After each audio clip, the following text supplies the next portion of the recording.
आपण मैंने तो अनेक प्रकार कफ्ता रेसिपी बन खाई किंतु आम आज बनवा पालंग शागर कफ्ता रेसिपी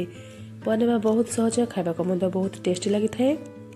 देखो टी आप देखी जापारे कफ्ता टी डेलीशियस पूरा यमी देखा या बनवाई देखु शाग गुड़ाक भल भाव धोईकी चुन चुन की काटी नहीं जाइए गोटे प्लेट नहीं जावा शाग को आपण मैंने आगरू काटिक घंटाए पूर्व धोईकी छाणी देते ना पछरे शाग गुड़ाक पानी बाहरी थे और बेटटी पतला हो बराटे भल हेनी माने गोल गोल राउंड कफ्ता बनबनी। एबे आम देदेबा बेसन जितकी क्वांटिटी बेसन लगे शाग को नहीं तापर देदेबा स्वाद अनुसार लुण कटा पियाज हलदी गुंड धनिया गुंड जीरा गुंड गोटा जीरा गोटे चामच आपण मान पाखे जुआणी अच्छी दे पारे तापर देदेबा अदा रसुण और कंचा लंकार छेचा सब जिन को दे सारा पर भल भाव गोल ना देखो ये गोल नहीं आपण मैंने चाहिए कफ्ता को क्रिस्पी करने ये कॉर्नफ्लोर यूज करें एमती देखो राउंड राउंड कफ्ता बन ना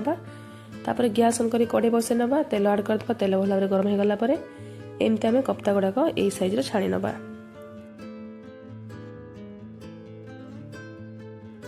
ये देखो कफ्ताटी भल भाव छाणी जाइए बाहर मध्य कलर भल भाव आसी बाहर काढ़ी ना आपण मैंने केवल यहाँ ही स्नाक्स आकार खाई पारे बहुत बढ़िया टेस्टी लगी थे क्रिस्पी बनी।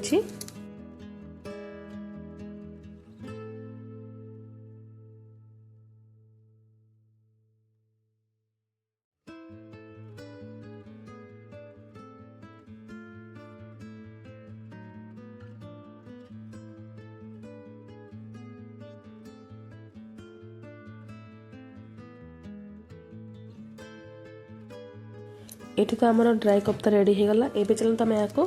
तरकारी बनवा से गैस ऑन कर गोटे कढ़ई बसई ना आड करदे तेल तेल भल भाव गरम हो गला करदे किसी गोटा गरम मसला जैसे डालचीनी चकरी फूल तेजपत्र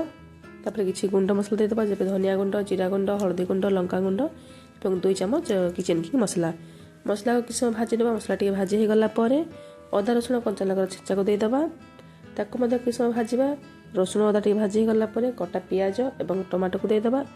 और स्वाद अनुसार लुण दे आम कवर कर छाड़देवा जहाँफल कि पियाज टमाटो भल भाव सफ्ट हो देखो तो मसला भल भाव कषि गला मसला भल भाव कषि सारापर ये आम पानी को आड करदे पानी को आड कर सारापर या फुटा छाड़देवा पानी भल भाव फुटी आसला आम जो कफ्ता बन रखा आड करदे और किसी समय फुटेबा तरकारी भल भाव फुटी आसला गैस फ्लेम को ऑफ करने और कटा धनिया पत्र क्रीम को आड करदे और गरमा गरम सर्व करवा। देखो फाइनाली रेडी हो गला आमर पालंग शागर कफ्ता आपण मैंने यहाँ रुटी परोटा जेकोसी खाई पारे बहुत बढ़िया टेस्ट लगी थाए। तो आपण मैंने थोड़े निश्चय ट्राए करूँ और केमती लगे मत कमेंट मध्य जनातु